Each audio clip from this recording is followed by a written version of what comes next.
Padma rail সেতু প্রকল্পের পিলারের নিচ থেকে কাটা হচ্ছে মাটি, যা ঝুঁকিতে ফেলেছে দেশের মহাগুরুত্বপূর্ণ এই রেল লাইনকে। এ ঘটনা নিয়ে সারা দেশে চলছে তোলপাড়। এমন দৃশ্যে চোখ কপালে উঠেছে সবার। নারায়ণগঞ্জের ফতুল্লা উপজেলার আলীগঞ্জ এলাকার পদ্মা রেল সেতুর পিলারের নিচ থেকে মাটি কাটার ঘটনায় স্থানীয়দের মধ্যে দেখা দিয়েছে উদ্বেগ।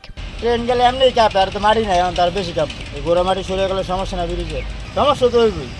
মাটি গেলে সমস্যা কোনো পিলারে। পদ্মা সেতুর রেল সংযোগ সেতুর নারায়ণগঞ্জ অংশের 4টি পিলারের নিচের মাটি কেটে বিক্রি করে দিয়েছে একটি ঠিকাদারি প্রতিষ্ঠানের সাথে সংশ্লিষ্টরা। স্থানীয় প্রভাবশালী চক্র ইট ভাটায় এই মাটি কেটে বিক্রি করে দিচ্ছে এমন অভিযোগ রয়েছে। রাতের আধারে এমন অপকর্ম ভাবিয়ে তুলছে স্থানীয়দের। রাত্রে কাটে, রাত্রে যাতে মানুষজন দেখতে না পারে, দিনে খুব কম কাটে। মাটি 2-3 মাস ধরে কাটে গেলে।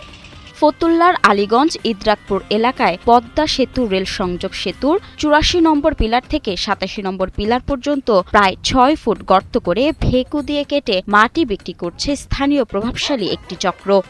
সাধারণ পাবলিক কাটতে পারে, এটা আমাদের কাটার কোনো ক্ষমতা আছে? সাধারণ গ্রাম মানুষের কোনো ক্ষমতা নাই। এটা আপনারা নিউজ করেন, কখন কেটে নেয়, কিভাবে কেটে নেয়, এটা আপনারা চেক দেন। এই মাটিগুলো যারাই কাটতেছে এই কাজটা ভালো হয়নি। এই ব্রিজের একটা ঝুঁকিপূর্ণ, তার জন্য বলতেছি এই কাজটা যারা করতেছে ভালো করতেছে। এভাবে পিলারের গোড়ার মাটি বিক্রি করে পিলারগুলোকে ঝুঁকির মুখে ঠেলে দেয় ক্ষোভ প্রকাশ করেছে স্থানীয়রা। একই সাথে এই সমস্যার সমাধানও চান স্থানীয়রা। অন্য কোনো জায়গায় কাটছে না এই জায়গায়? এইদিকে তো দেখি, ওদিকে তো নাই। এই সাইডে সরকারের কাছে আবেদন জানাই এই কাজটা যাতে দ্রুত ভালো করে দেয়, যাতে যে জায়গা যেমন ছিল তেমনই যাতে হয়ে।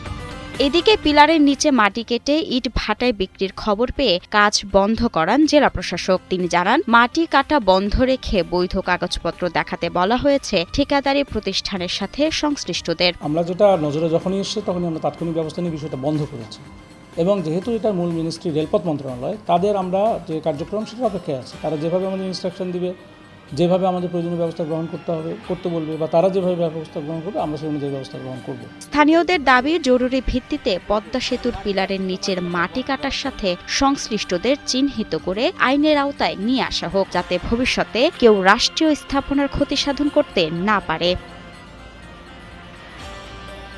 মাহমুদা মুন্নি, ৭১।